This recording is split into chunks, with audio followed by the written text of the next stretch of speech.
one. Hustling it. Okay, this one's called All Sorts of Grey. It's by Otautahi-based songwriter Samantha Josephine, who's released 4 albums since 2020, and this is the latest single that she's got for us. And I want to start with some process quotes. A process quote. She just said something that I really resonate with in a New Zealand Musician article. So here we go. Here's me being Samantha.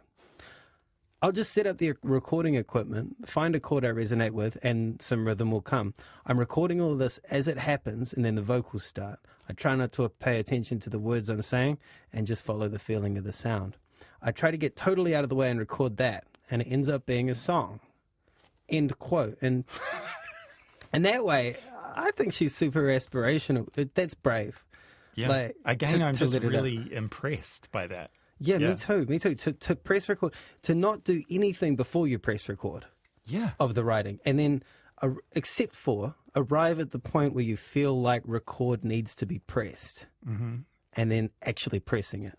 It's great. And this song, bedroom recording, I think you would call broadly the aesthetic.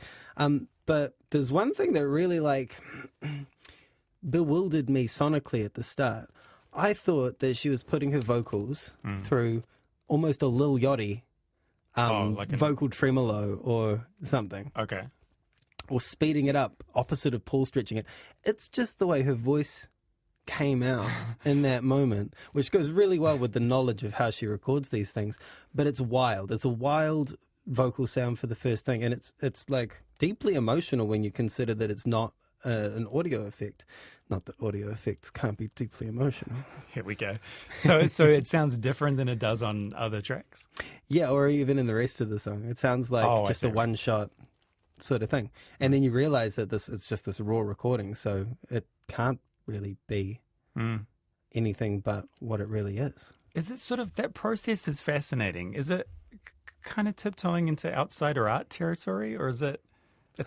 I don't know. Maybe I feel like when we think of outsider art etymologically, or like the people who think about that, it might behoove us to find a different word for it. But I know what you mean. There's some sort of naivety about it, maybe.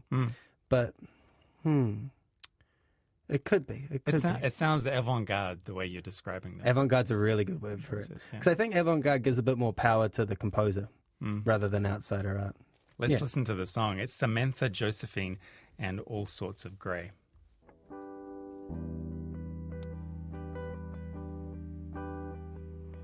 On a